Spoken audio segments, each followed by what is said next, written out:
Olá pessoal, tudo bem? Aqui é o Hugo Cunha, fisioterapeuta. Hoje eu vou falar um pouquinho para vocês sobre hérnia de disco, tá bom? A gente vai tentar entender, esclarecer aqui algumas situações, algumas peculiaridades sobre esse problema tão comum que afeta aí a coluna de muita gente, tá bom? A gente vai tentar entender por que algumas pessoas têm hérnia de disco, mas não sabem que tem, não sentem dor, não sentem nada. Outras pessoas têm e sentem muita dor mesmo. Tem pessoas que têm hérnia de disco que precisam de cirurgia, tem pessoas que precisam de fisioterapia, tem pessoas que precisam de medicamento, tem pessoas que precisam de fisioterapia mais medicamentos e assim e por aí vai, né? Então, quando a gente fala de tratamento de hérnia de disco, a gente tem que observar um contexto muito amplo para a gente poder traçar uma conduta assertiva no tratamento dessa pessoa. E para que esse tratamento seja realmente assertivo, a gente precisa primeiramente entender, né? Então, a hérnia de disco não é uma doença em si que afeta um determinado ponto. A hérnia de disco ela é uma alteração degenerativa da coluna que ela é muito, o termo hérnia de disco ele é muito abrangente, né? Então, existem várias classificações de hérnia de disco, vários tipos de hérnia de disco, né? Não só em relação à sua localização, a maioria das vezes a gente tem hérnia de disco lombar e cervical, né? Mas a gente tem outras subclassificações também que são muito importantes, que a gente precisa identificar para poder traçar a conduta terapêutica, né? De forma assertiva, logicamente. Então a gente precisa saber basicamente se essa hérnia, se ela é anterior, se é posterior, se é lateral, se é posterolateral, se é anterolateral, se é foramidal, né? Então existem vários tipos de situações que a gente precisa identificar. A gente precisa identificar também se essa hérnia, se ela é abaulada, se é um abaulamento, se é uma protusão, se é uma extrusão, né, se é uma hérnia sequestrada.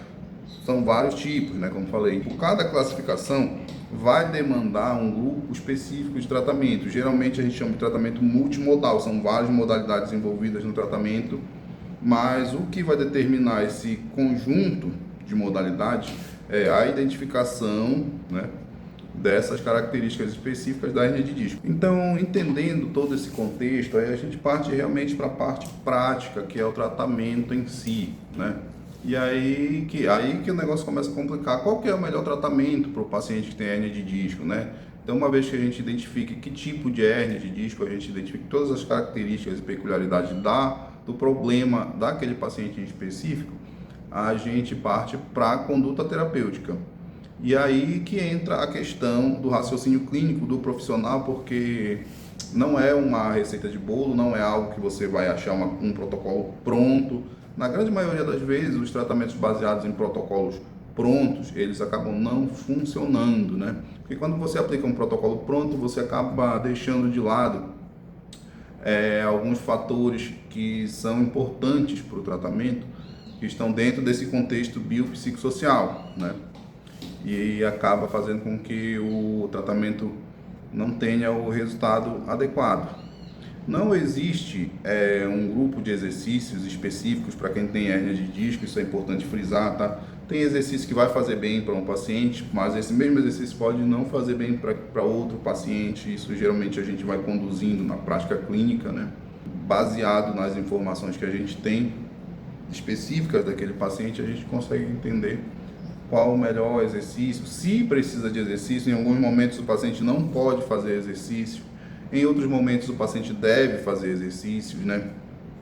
Uma outra questão é quais as terapias, né? Se é eletroterapia, se é terapias manuais, né? Cinesioterapia, por exemplo. Então existem várias terapias dentro da fisioterapia que podem ser aplicadas para o tratamento da hérnia de disco, que também serão propostas diante do diagnóstico fechado desse paciente pelo profissional, né? Então, o profissional vai fechar o diagnóstico e vai dizer, ó, para o seu caso, a melhor terapia é essa, essa e essa. Então, também não vai ter uma fórmula pronta. Tem aquele paciente que pode fazer, por exemplo, quiropraxia, que pode fazer massagem, que pode fazer uma eletroterapia, né, uma fototerapia, enfim, termoterapia ou qualquer outro recurso dentro da fisioterapia para tratar essa hérnia de disco. E aí, entendendo esse contexto, a gente lança a mão das práticas baseadas em evidência, né? Existem evidências científicas que vão guiando o profissional diante desses problemas, né? Então, eu tenho uma hérnia de disco do tipo tal para um paciente tal. As evidências me mostram que a conduta terapêutica mais assertiva é essa, ou essa, e é por aí que a gente se baseia.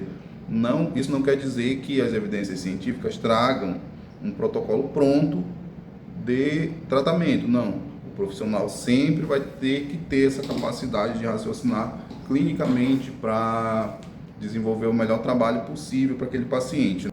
Ainda em se tratando de hérnia de disco, uma questão interessante é que existem pacientes que têm hérnia de disco ali, de certa forma, mais grave, como por exemplo uma hérnia extrusa, e não apresentam dor, tá?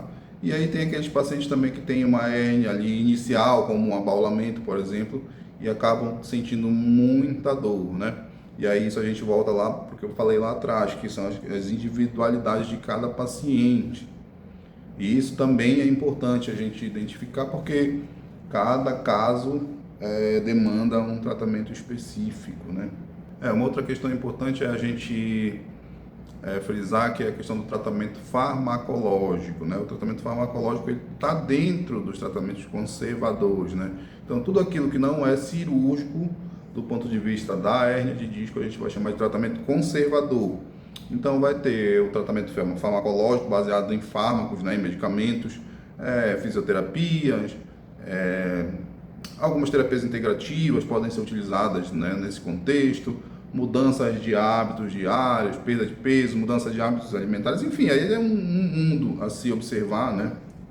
Mas em se tratando de medicamento, os médicos vão logicamente receitar o medicamento para a pessoa, e muitas vezes o uso do medicamento se faz necessário em conjunto com a própria fisioterapia, para que o fisioterapeuta consiga atuar de forma mais efetiva, aproveitando aquela janela, aquele intervalo na dor que o próprio fármaco produz, né? Muitas vezes o fármaco ele não vai realmente tratar, mas ele vai produzir um alívio na dor, e esse alívio permite com que o profissional consiga aplicar as técnicas de forma mais efetiva, de forma menos dolorida, de forma menos sofrida para o paciente, tá certo?